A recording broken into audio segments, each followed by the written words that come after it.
Hello दोस्तों, स्वागत है आपका हमारे इस प्यारे से YouTube channel maths and physics bye Prince में। लास्ट वीडियो में हमने पढ़ा था कूलॉम के नियम का सदिश रूप, Coulomb's law in vector form. और अब आज की वीडियो में हम इस सीरीज को आगे बढ़ाते हुए स्टार्ट करेंगे अपना नया एक टॉपिक, वैद्युत बल तथा गुरुत्वाकर्षण बल के बीच में अंतर। तो आइए अब स्टार्ट करते हैं अपने इस टॉपिक को। तो सबसे पहले तो हम एक बार अपना रिवीजन कर लेते हैं कि वैद्युत बल क्या है और गुरुत्वाकर्षण बल क्या है। तो हमने पढ़ा था कि दो आवेश, सूक्ष्म आवेश, दो स्थिर सूक्ष्म आवेश जिनके बीच में कुछ दूरी होगी, इनके बीच में r दूरी है, तो इनके बीच में एक बल लगता है। अगर ये समान आवेश हैं, तो एक दूसरे को प्रतिकर्षित करते हैं, मतलब दूर की ओर धकेलते हैं। और अगर ये विपरीत आवेश हैं, जैसे प्लस या minus, plus minus, minus plus, तो क्या करेंगे, एक दूसरे को आकर्षित करेंगे। तो इनके बीच में एक बल लगता है जिसको हम लिखते हैं 1/4πε0। इसको नोट भी बोल देते हैं। और इन दोनों बल Q1 Q2 का गुणा Q1 Q2 और अपॉन दूरी का वर्ग r का स्क्वायर। तो ये इनके बीच में एक बल लगता है। इसको ऐसे भी लिख लेते हैं F बराबर K Q1 Q2 upon r square. ये होता है हमारा वैद्युत बल, दो आवेशों के बीच में लगने वाला वैद्युत बल। तो इसी प्रकार द्रव्यमानों के बीच भी एक बल कार्य करता है। जैसे M1 द्रव्यमान है और ये M2 द्रव्यमान है, दो पिंड है, M1 द्रव्यमान का और M2 द्रव्यमान का, और इनके बीच में दूरी है r। तो इनके बीच में जो बल लगता है उसको लिखते हैं हम F बराबर G M1 M2 upon r square. G होता है हमारा सार्वत्रिक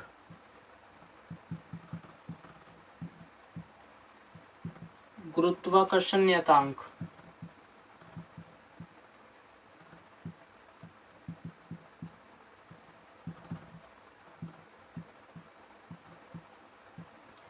सार्वत्रिक गुरुत्वाकर्षण नियतांक, और इसकी वैल्यू होती है 6.67 इंटू 10⁻⁻11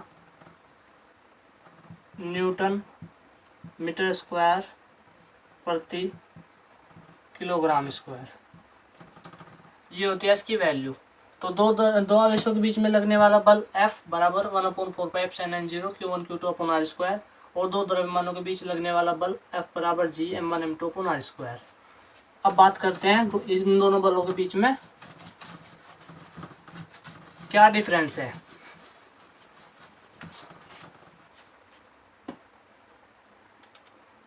तो इन दोनों बलों के बीच में क्या डिफरेंस है, तो एक तरफ डाल लेते हैं हम वैद्युत बल, पूरा लिख देते हैं वैद्युत बल और पेज पर, और दूसरी तरफ डाल लेते हैं हम क्या, गुरुत्वाकर्षण बल।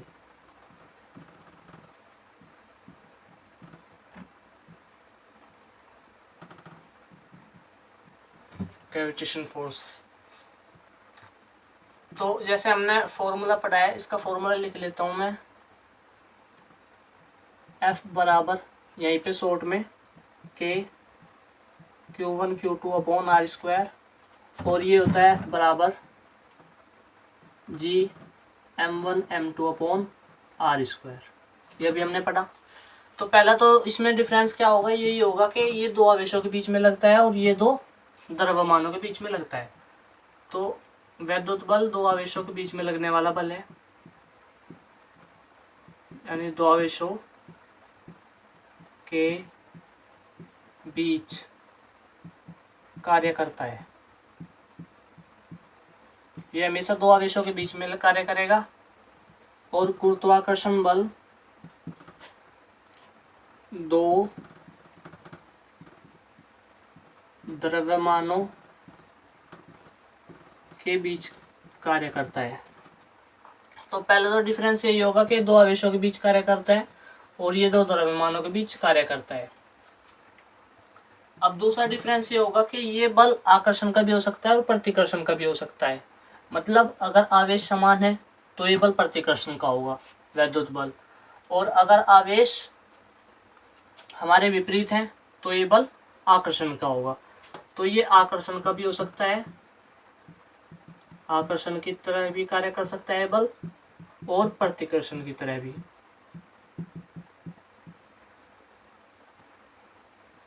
आकर्षण बल भी हो सकता है और प्रतिकर्षण बल भी हो सकता है। ये सिर्फ आकर्षण का कार्य करता है, हमेशा दो पिंडों को आपस में जोड़ने का, मतलब आकर्षित करने का। तो दूसरा इसमें होगा केवल आकर्षण का बल कार्य करता है, ये बल केवल आकर्षण का कार्य करता है। अब तीसरा पॉइंट क्या होगा? तीसरा पॉइंट होगा कि इन दोनों आवेशों के बीच की दूरी कभी भी दोनों आवेशों के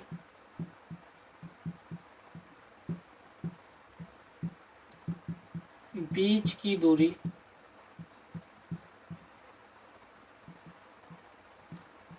कभी भी, या कभी भी ना लिखो, दोनों आवेशों के बीच की दूरी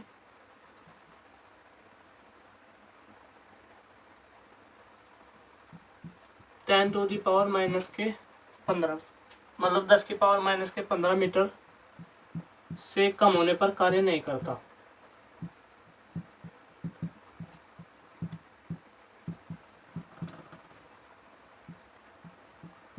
नहीं करता मतलब अगर 10⁻⁻15 मीटर से दूरी उनके बीच की कम हो गई आवेश के, तो ये बल कार्य नहीं करेगा। जबकि ये तीसरा पॉइंट है, जबकि ये छोटी से छोटी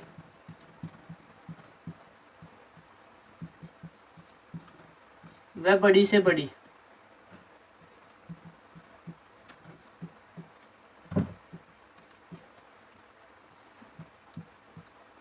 दूरी पर कार्य करता है।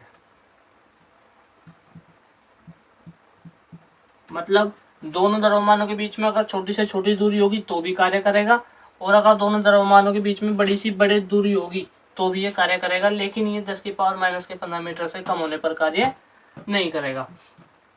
अब इसमें चौथा पॉइंट क्या लिखे हम कि ये जो दो आवेश हैं ये स्थिर आवेश होते हैं।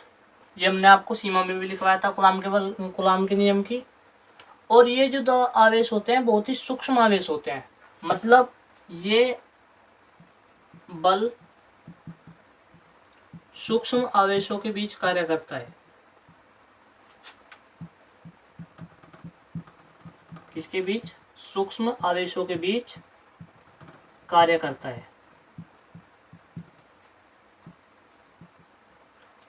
और ये बल छोटे से छोटे द्रव्यमान के बीच भी कार्य करेगा और बड़े से बड़े द्रव्यमान के बीच भी कार्य करेगा। मतलब द्रव्यमान कितना भी बड़ा हो या कितना भी छोटा हो, ये बल कार्य करेगा। तो छोटे से छोटे अपने आप लिख लेना, और बड़े से बड़े द्रव्यमान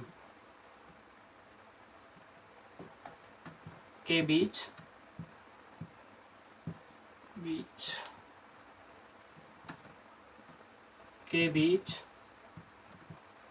कार्य करता है।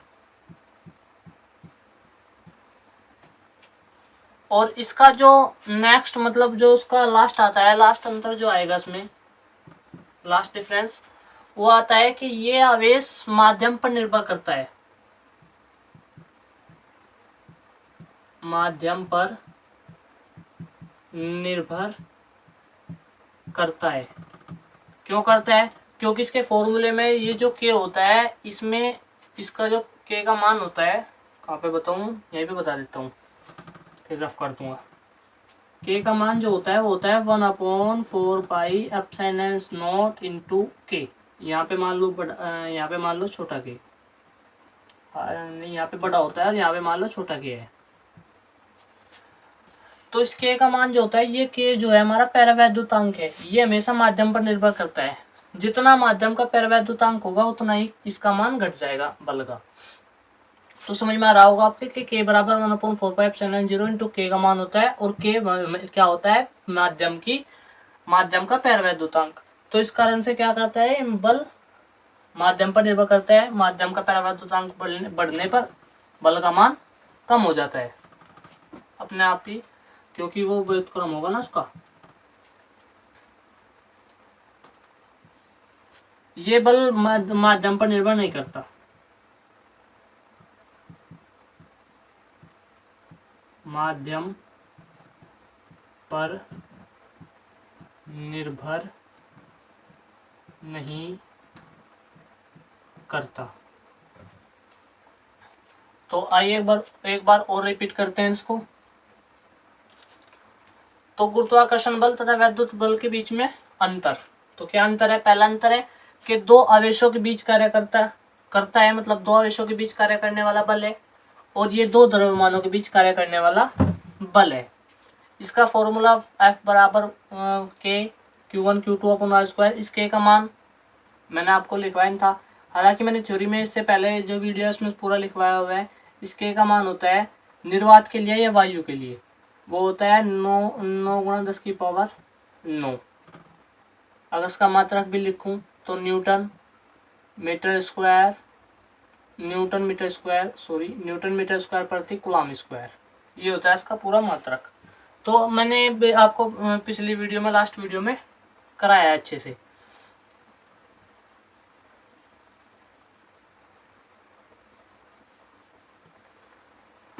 तो ये दो आवेशों के बीच कार्य करने वाला बल है और ये दो द्रव्यमानों के बीच कार्य करने वाला बल है। ये बल आकर्षण भी हो सकता है और प्रतिकर्षण भी होता है, निर्भर करता है आवेशों की प्रकृति पर। और ये बल हमेशा आकर्षण का कार्य करता है, ये निर्भर नहीं करता द्रव्यमानों पर। द्रव्यमान पर निर्भर करता है, लेकिन द्रव्यमान की तो कोई प्रकृति नहीं हो सकती ना। तो ये बल हमेशा क्या करता है? आकर्षित करता है, दो द्रव्यमानों को अपनी ओर आकर्षित करता है आपस में। तो तीसरा जो इनके बीच में डिफरेंस है वो है कि 10 की पावर माइनस के 15 जो आवेशों के बीच की दूरी है, वो अगर 10 की पावर माइनस के 15 मीटर से कम हो गई तो ये बल कार्य नहीं करेगा, ये फेल हो जाएगा बल। और ये बल कभी भी दूरी पर निर्भर नहीं करता, मतलब उनके बीच की दूरी पर निर्भर करता है, लेकिन ऐसे नहीं निर्भर करता कि 10 की पावर एक कोई ऐसी दूरी है जिस पे बल कार्य नहीं करेगा। सब दूरी पर कार्य करेगा, छोटी से छोटी दूरी पर भी काम करेगा और बड़े से बड़ी दूरी पर भी एक बल काम करेगा। तो उसके बाद में हमारा चौथा पॉइंट आता है कि ये बल सूक्ष्म आवेशों के बीच कार्य करता है, मतलब बहुत ही छोटे छोटे आवेशों के बीच में बल काम करता है, बहुत बड़े आवेशों के बीच में बल कार्य नहीं करेगा। और इसमें चौथा पॉइंट आ जाता है कि छोटे से छोटे द्रव्यमान तथा बड़े से बड़े द्रव्यमान के बीच में बल काम करता है। छोटे से छोटे द्रव्यमान के बीच में भी काम करेगा और कितना भी बड़ा द्रव्यमान ही क्यों ना हो, ये बल जरूर काम करेगा। तो उसके बाद में लास्ट जो पॉइंट आता है वो आता है हमारा पांचवा, माध्यम पर निर्भर करता है। वो मैंने आपको बताया कि माध्यम के पैरवैद्युतांक पर यह बल निर्भर करता है। जितना माध्यम का पैरवैद्युतांक होगा उतना ही बल कम हो जाएगा। ये मैंने आपको कूलॉम का नियम जब मैंने आपको डेरिवेशन कराया था तो उसमें मैंने आपको फुल डिटेल में समझाया था। और पांचवा इसमें माध्यम पर निर्भर नहीं करता। तो ये तो आपका क्लियर है। अब इसके बाद में बात करते हैं कुछ नोट्स पॉइंट की। तो सबसे पहला नोट पॉइंट क्या है कि जैसे दो बल हैं, दो आवेश हैं Q1 और Q2, इनके बीच में बल लगता है एक। भाई इनके बीच में बल कितना काम करेगा? एक बल काम करेगा, बराबर 1/4πε0 Q1 Q2 अपॉन इनके बीच की दूरी कितनी है? R। तो ये बल काम करेगा। अब मान लिया ये दो नहीं है, तीन आवेश हैं, एक आवेशीय है Q2 Q1 और ये है Q3। तो इनके बीच में कितने बल काम करेंगे? एक तो इनके बीच में बल काम करेगा Q1 Q2 के, एक इनके बीच में बल काम करेगा क्योंकि ये भी दो आवेश हैं Q1 Q3, और एक ये बल काम करेगा, इनके बीच में एक बल काम करेगा Q3 और Q2 के बीच में एक बल काम करेगा। तो मतलब बलों की संख्या कितनी हो गई? ये F1 हो गया, ये F2 हो गया और ये F3 हो गया। मतलब तीन आवेश तो तीन बल काम करेंगे। अब मान लिया कि चार आवेश हैं, जैसे Q1 1 की जगह लिख दिया 2, और ये इसको मैं ऊपर लिख देता हूँ। जैसे चार आवेश हैं, ये Q1 है, ये Q2 है और ये Q3 है और ये Q4 है। तो एक तो इनके बीच में बल काम करेगा, एक बल इनके बीच में काम करेगा, ये मान लिया F1 हो गया, ये F2 मान लिया हमने हो गया। एक इनके बीच में काम करेगा, ये मान लिया F3 हो गया। ये एक इनके बीच में काम करेगा, ये मान लिया F4 हो गया। एक इन दोनों आवेशों के बीच में बल काम करेगा, ये F5 हो गया। और एक इन दोनों के बीच में काम करेगा, तो ये होगा F6। मतलब कि अगर दो आवेश थे तो बल काम कर रहा था एक, अगर 3 आवेश थे तो बल काम कर रहे थे 3, अगर 4 आवेश थे तो बल काम कितने कर रहे हैं, 6 बल काम कर रहे हैं। तो अगर n आवेश होंगे तो कितने बल काम करेंगे, मान लिया इनके बलों की संख्या n है, तो n आवेश के कारण n आवेश के कारण, इसको मैं रफ कर देता हूं, n आवेश के कारण लगने वाले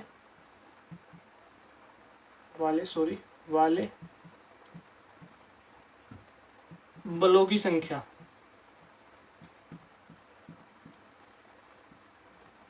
n-1 अपॉन 2,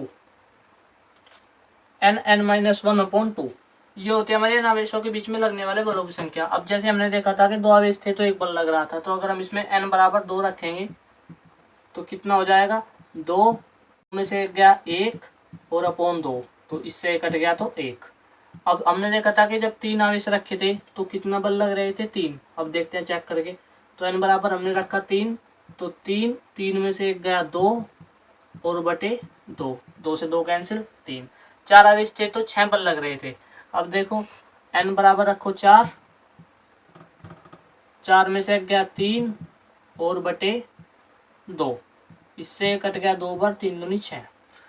तो ये n बलों के बीच में लगने वाला बल का फॉर्मूला है, मतलब n आवेशों के बीच में जितने बल लगेंगे उनकी संख्या का ये फॉर्मूला है। अब दूसरी बात करते हैं बलों के परिणामी के। तो हमेशा जैसे एक बल होगा F1, वो इधर की साइड लग रहा है, F1 जो लग रहा है वो इधर की साइड लग रहा है। एक बल और है हमारा F2, वो भी हमारा इसी साइड में लग रहा है, मतलब इसी दिशा में लग रहा है। तो जब दोनों की दिशा समान होगी तो इनका जब परिणामी निकालेंगे हम बल, इसको अलग ना लिख के मैं इसी पे लिख देता हूँ कि F1 इधर साइड में और F2 भी आगे यही है, ये इस दिशा है। तो F1 और F2 का जो परिणामी निकलेगा तो वो होगा हमारा F बराबर F1 प्लस F2। कब होगा, जब दोनों की साइड एक होगी, ठीक है, ये तो इसमें टच हो गया, जब मतलब दोनों की साइड एक होगी, एक ही दिशा में दोनों का बल काम करेंगे, तो उनके बीच में अगर हम उनका परिणामी बल निकाल लेंगे तो F बराबर F1 प्लस F2। अब अगर इन बलों की संख्या n है, मतलब एक बल है F1, उसके बाद में एक बल है F2, उसके बाद में एक बल है F3, ऐसे करके बल है, और लास्ट में बल है FN बल भी इधर की ओर ही है। तो उनके बीच में बलों का जो परिणामी निकलेगा वो क्या निकलेगा, सरों का टोटल, सरों को जोड़ देंगे, तो F1 plus F2 plus F3 up to dash plus FN तक, ये होगा इनके बीच में परिणामी बल, इनका रिजल्टेंट फोर्स। तो अगर दो बल एक दिशा में लग रहे हैं तो F बराबर F1 प्लस F2। इसी प्रकार अगर दोनों बल विपरीत दिशा में लग रहे हैं तो क्या होगा, जैसे ये पॉइंट है हमारा और इससे एक बल F1 इधर की ओर और एक बल F2 इधर की ओर, ये दोनों बल विपरीत दिशा में, एक इधर की ओर एक उधर की ओर। तो हमेशा जो रिजल्टेंट फोर्स होगा वो हमारा होगा इन दोनों का डिफरेंस, इन दोनों का डिफरेंस। अब ये बात हुई इन दोनों की। अब अगर मान लिया बल F1 हमारा इस दिशा में लग रहा है और F2 इससे थीटा कोण पर लग रहा है, ऐसे F2 इधर की ओर थीटा कोण पर, तो आपने एक फॉर्मूला पढ़ा होगा 11th में कि जब दो आवेश, जैसे दो आवेश हैं जब दो सदिश, एक सदिश है हमारा A और एक सदिश है हमारा B, इनके बीच में कौन है, थीटा। तो जब इन दोनों के बीच में इनका जो हम परिणामी बल निकालते हैं तो वो हमारा होता है रिजल्टेंट फोर्स R बराबर √ A का स्क्वायर प्लस B का square plus 2AB cos theta. यही होता है ना। तो इसी आधार पे हम इसका इनका बलों का परिणामी बल निकाल देंगे। तो एक बल है F1 और F2 के बीच में कितना कोण है, थीटा कोण है। तो इनका जो रिजल्टेंट फोर्स होगा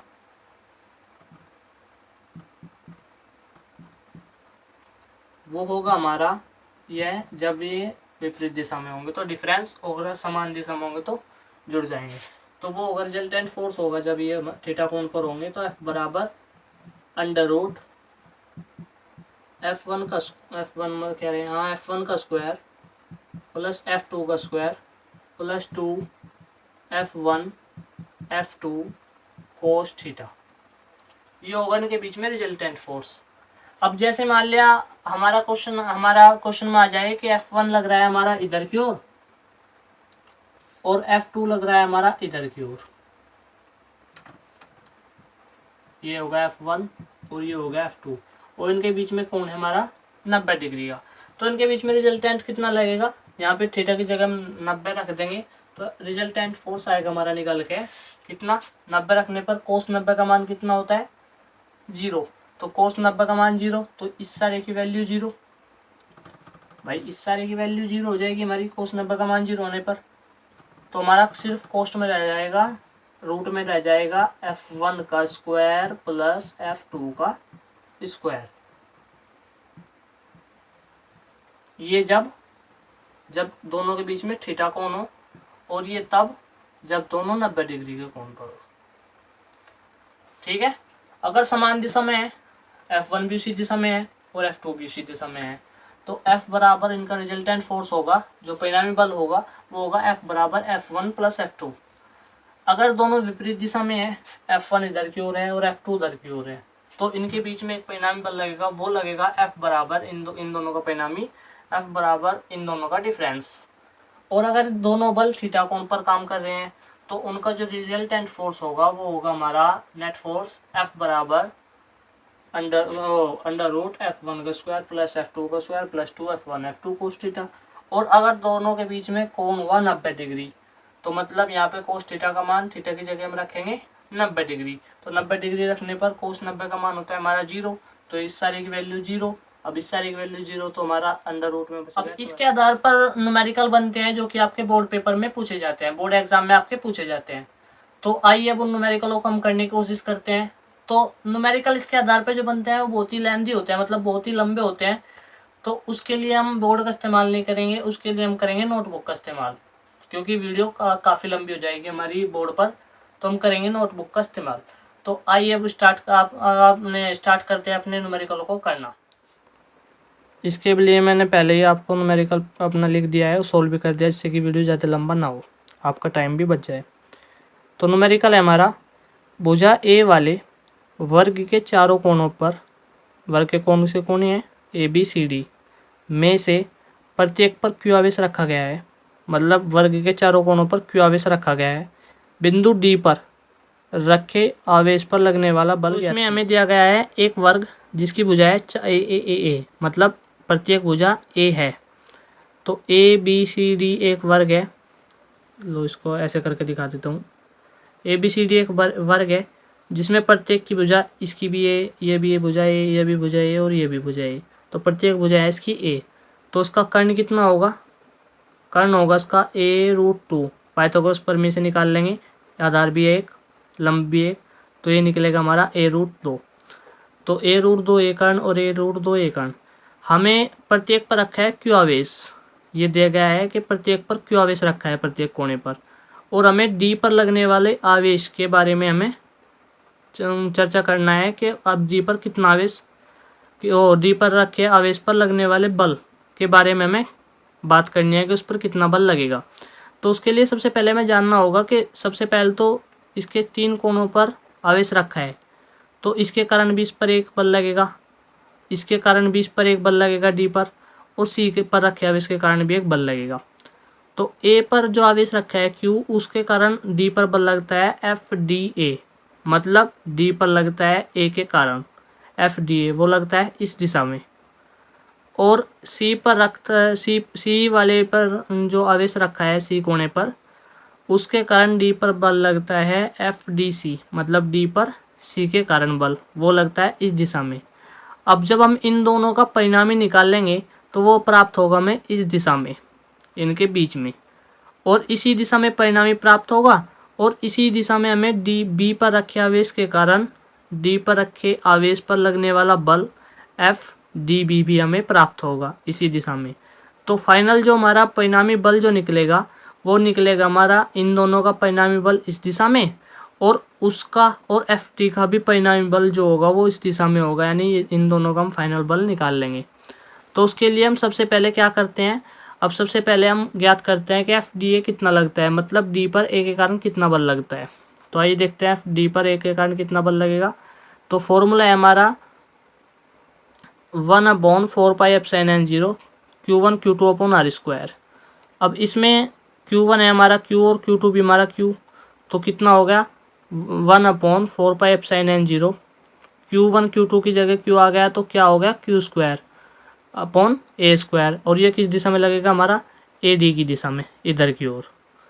अब बात करते हैं C के कारण। तो C पर रखा आवेश के कारण D पर कितना बल लगेगा, वो लगेगा FDC, और उसकी वैल्यू कितनी होगी FDC बराबर 1/4πε0 Q1 Q2 यानी Q का स्क्वायर और अपॉन A का स्क्वायर, इनके बीच की दूरी का वर्ग। अब बात का क्या करेंगे हम, D पर रखे आवेश के कारण, B पर रखे आवेश के कारण D पर कितना बल लगता है, मतलब D पर रखे आवेश पर कितना बल लगता है, तो FDB, तो FDB इस दिशा में लग रहा है हमारा, और इसका मान जो है वो है हमारा 1/4πε0 Q का स्क्वायर अपॉन A का स्क्वायर और इंटू मतलब A√2 का स्क्वायर, ये था ना A√2 का स्क्वायर, क्योंकि इनके बीच की दूरी कितनी है A√2 है, तो A√2 का स्क्वायर। तो जब हम इसको सोल्व करेंगे तो ये प्राप्त होगा हमें FDB बराबर 1/4πε0 Q का स्क्वायर अपॉन 2A का स्क्वायर। तो सबसे पहले हमने आपको क्या बताया था कि FDC और FDC और FDA के बीच में हम परिणामी बल ज्ञात करेंगे, इनके बीच में कितना परिणामी बल लगेगा। तो उसके लिए हमने क्या बताया था आपको परिणामी बल के लिए, कि जब बीच में 90 डिग्री का कोण हो, दो बलों के बीच में जब 90 डिग्री का कोण हो, तो परिणामी बल निकालने का फॉर्मूला होता है F डैश बराबर F पहले बल का वर्ग और दूसरे बल का वर्ग, मतलब FDC का वर्ग बल का वर्ग और FDA का स्क्वायर। ये क्या है हमारा इन दोनों के बीच का परिणामी बल है, तो उसे निकाल लेंगे हम। अब FDC की वैल्यू क्या थी हमारी, ये पढ़ी थी हमने FDC की वैल्यू 1/4πε0 Q का स्क्वायर अपॉन A का स्क्वायर। तो अब आ जाओ इस पर, तो FDC की वैल्यू हमने यहाँ पे रख दी, ये रख के और उसका स्क्वायर कर दिया, प्लस FDA की वैल्यू हमने क्या पढ़ी थी, FDA की वैल्यू पढ़ी थी हमने 1/4πε0 Q का स्क्वायर अपॉन A का स्क्वायर। तो यहाँ पे हमने लिख दिया 1/4πε0 Q का स्क्वायर अपॉन A का स्क्वायर, और उसका भी कर दिया हमने वर्ग।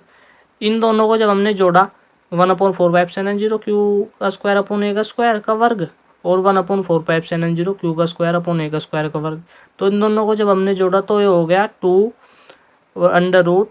cos 1/4πε0 Q का स्क्वायर अपॉन A का स्क्वायर का वर्ग।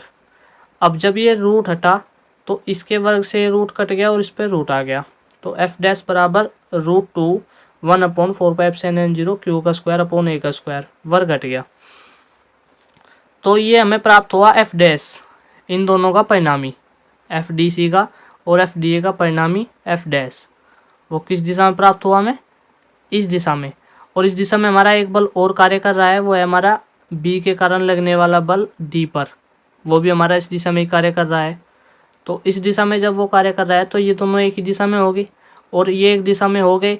तो हमने बताया था आपको जब दो बल एक दिशा में हो तो उनके बीच में जो परिणामी बल लगता है वो लगता है हमारा, वे दोनों बल जुड़ जाते हैं।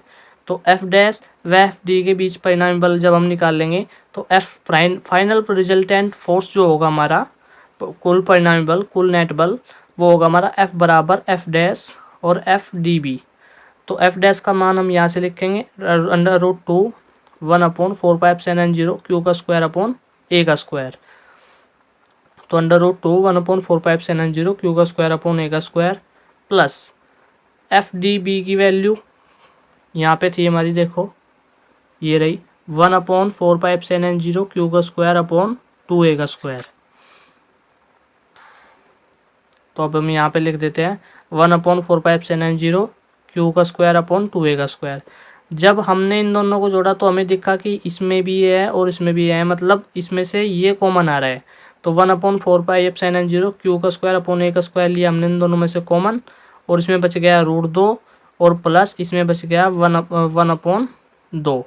तो 1/2 इसमें बच गया। ये आ गया हमारा कुल फाइनल f बराबर क्या प्राप्त हुआ हमें 1/4πε0 क्यू का स्क्वायर अपॉन a का स्क्वायर √1/√2। तो ये आ गया इसका फाइनल। एक बार और समझते हैं क्योंकि ये बड़ा न्यूमेरिकल था, इस न्यूमेरिकल से आपके सारे डाउट क्लियर हो जाएंगे। तो न्यूमेरिकल क्या क्वेश्चन में हमें क्या दिया गया था, पहले तो हम ध्यान से देखते हैं इसके क्वेश्चन को ही, कि एक वर्ग है जिसकी भुजा है 4a, मतलब उसकी प्रत्येक भुजा क्या है, a है। तो उसका विकर्ण हमने ज्ञात किया a√2 होगा, और उसमें जो प्रत्येक कोना है उस पर एक आवेश रखा है q। तो q सब पे हमने रख दिए इस पे। तो d पर हमें निकालना है कुल कितना बल लगेगा। तो a के कारण d पर लगने वाला बल FDA निकालना हमने, वो इस दिशा में है, और C के कारण d पर लगने वाला बल वो FDC वो इस दिशा में लग रहा है। तो इन दोनों का बल का मान हमने निकाला। तो इन दोनों बल का मान कितना था, FDA बराबर इतना आया हमारा 1/4πε0। लो इसको आपको क्लियर तरीके से दिखाते हैं।